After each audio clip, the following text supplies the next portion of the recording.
Hello everyone and welcome to Arunekha study. हम जानते हैं आजकल सभी गवर्नमेंट एग्जाम्स में जनरल अवेयरनेस के करंट अफेयर सेक्शन में स्पोर्ट्स के क्वेश्चन काफ़ी सारे होते हैं। और आज हम कुछ स्पोर्ट्स करंट अफेयर के बारे में ही डिस्कस करने वाले हैं। और उसमें हम बहुत ही एक इम्पॉर्टेंट टॉपिक डिस्कस करेंगे जो है टोक्यो ओलंपिक 2020। इसमें हम बहुत कुछ जानेंगे। जो मेन टॉपिक है, इसमें मेन मुद्दा है वो है किस देश ने कितना मेडल जीता और भारत की ओर से किस किस ने मेडल जीता।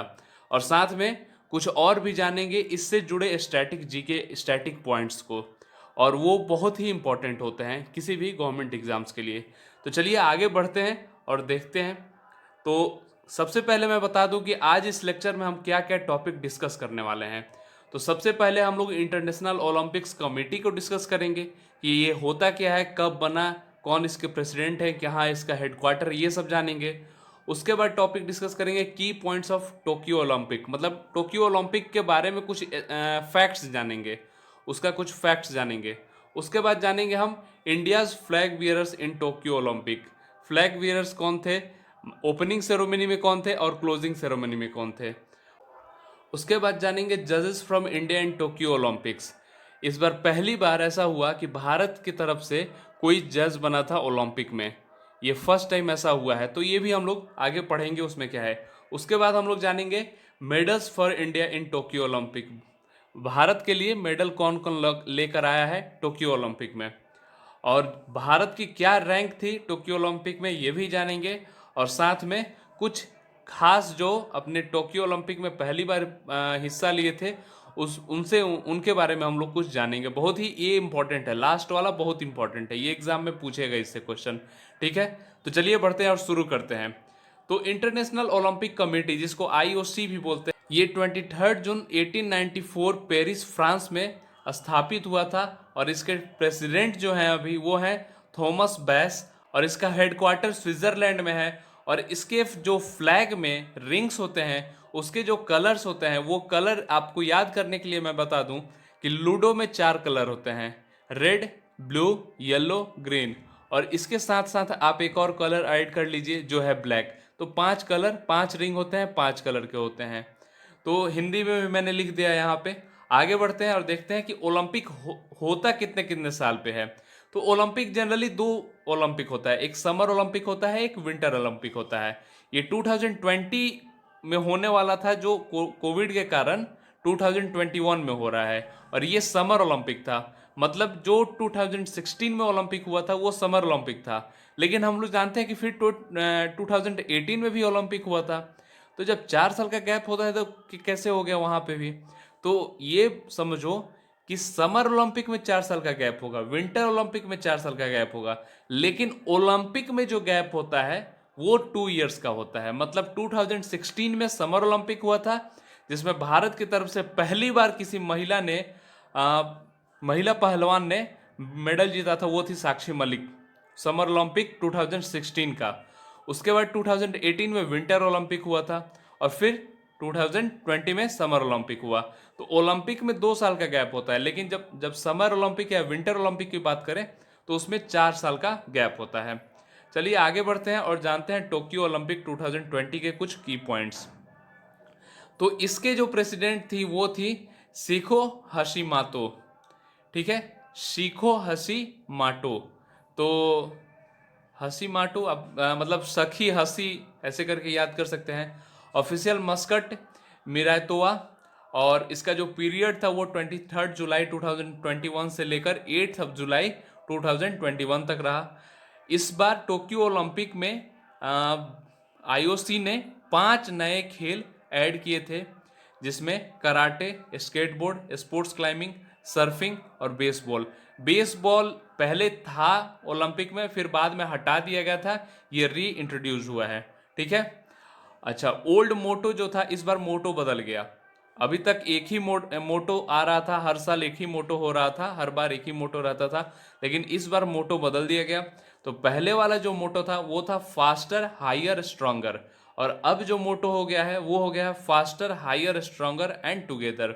टुगेदर ये कोविड सिचुएशन में, पेंडेमिक सिचुएशन में हम लोग जिस तरह से बहुत ही स्ट्रांग रहे, उस चीज़ के लिए एक नया वर्ड जोड़ दिया गया, और टुगेदर। ठीक है, आगे बढ़ते हैं और जानते हैं कि फ्लैग बीयरर्स कौन थे टोक्यो ओलंपिक में इंडिया की तरफ से। तो इंडिया की तरफ से फ्लैग बीयरर्स ओपनिंग सेरेमनी में थी एमसी मैरी कॉम और मनप्रीत सिंह, और क्लोजिंग सेरेमनी में थे बजरंग पूनिया। एक क्वेश्चन आप लोगों के लिए है, इन तीनों खिलाड़ी किस किस स्पोर्ट्स से एसोसिएटेड हैं, ये आप कमेंट सेक्शन में बताएंगे। ठीक है, अच्छा एक चीज और नोट करके याद कर लीजिए कि जो इस बार इंडिया की तरफ से नंबर ऑफ प्लेयर्स पार्टिसिपेट किए थे वो थे 127। चलिए आगे बढ़ते हैं और देखते हैं कि कौन कौन जज बने थे, जो कि पहली बार ओलंपिक में ऐसा हुआ कि भारत की तरफ से कोई जज बना। तो दीपक काबड़ा बने थे जिम्नास्टिक में और पवन सिंह बने थे शूटिंग में। तो दीपक काबड़ा आप याद कर सकते हैं, जिम्नास्टिक वाले से आप कभी पंगे नहीं लीजिएगा, नहीं तो आपका कबाड़ा निकाल देगा। तो दीपक काबड़ा वहां से आपको याद हो जाएगा। वहीं शूटिंग है, शूटिंग में एकदम हवा से बात करते हुए गोलियां दागी जाती हैं, तो पवन सिंह, पवन से हवा, ऐसे करके याद कर सकते हैं आप। आगे बढ़ते हैं और देखते हैं कि इंडिया के लिए मेडल कौन कौन लाया। तो गोल्ड मेडल लेकर आए हैं नीरज चोपड़ा, जो कि मेंस जेवलिन थ्रो में थे, और सिल्वर मेडल लाई हैं दो लोग। एक थी मीराबाई चन्नू, जो कि पहली प्लेयर थी इंडिया की तरफ से जिन्होंने टोक्यो ओलंपिक में फर्स्ट टाइम मेडल जो लाया, वो मीराबाई चन्नू ही थी। विमेंस वेट लिफ्टिंग में थी 49 केजी में, और रवि कुमार थे men's freestyle wrestling 57 KG category में। इन दोनों ने सिल्वर मेडल लेकर आया। वहीं ब्रॉन्ज मेडल की बात करें तो PV Sindhu women's single badminton में लेकर आई हैं, और B Lovlina women's welter boxing 64 to 69 KG में, Bajrang Punia men's freestyle 65 KG wrestling में, और हॉकी में भारत का मेंस टीम जीता ब्रॉन्ज मेडल। ये बहुत बहुत बहुत बड़ी बात थी, क्योंकि हम काफ़ी समय से हॉकी में नहीं जीत पा रहे थे मेडल, और सभी देशों की नज़र हॉकी में इंडिया की तरफ होती है, क्योंकि ओलंपिक में रिकॉर्ड भी बना हुआ था सबसे ज़्यादा मेडल जीतने का हॉकी टीम, इंडिया की हॉकी टीम का, जो कि काफ़ी समय से वो रिकॉर्ड खराब होते जा रहा था। चलिए आगे बढ़ते हैं और देखते हैं कि रैंक क्या थी इंडिया की। तो इंडिया की रैंक 48 थी टोक्यो ओलंपिक में। तो इसमें इंडिया ने कितने मेडल्स जीते वो याद करने की एक तरीका बता रहा हूँ। गोल्ड 1 जीता, सिल्वर 2 जीता और ब्रॉन्ज 4 जीता। तो एक गाना आप सुने होंगे 1 2 4, 1 2 का 4, 4 2 का 1, ये गाना आप सुने होंगे, तो बस उससे याद कर सकते हैं। या आप 2 से मल्टीप्लाई करते जाइए, 1 से 2 में मल्टीप्लाई कर दीजिए 2 हो जाएगा तो सिल्वर हो गया, और 2 में 2 से मल्टीप्लाई कर दीजिए तो 4 हो गया, यानी ब्रॉन्ज हो गया। तो इस तरह से करके 7 मेडल भारत को मिला था। वहीं पहले नंबर पे यूनाइटेड स्टेट था, जिसने टोटल 113 मेडल्स जीता। सेकंड नंबर पे चाइना था, 38 गोल्ड जीता, 32 सिल्वर जीता और 18 ब्रॉन्ज जीता, टोटल 88 हो गया। और थर्ड पे जापान, जिसको टोटल 58 मेडल्स मिला। वहीं अगर बात करें अभी तक भारत को कितने मेडल्स मिले हैं ओलंपिक में, भारत ने पहली बार 1900 में पार्टिसिपेट किया था ओलंपिक के, और उस समय से लेकर अभी तक 35 मेडल्स भारत ने जीते हैं, जिसमें 10 गोल्ड है, 9 सिल्वर है और ब्रॉन्ज 16 है।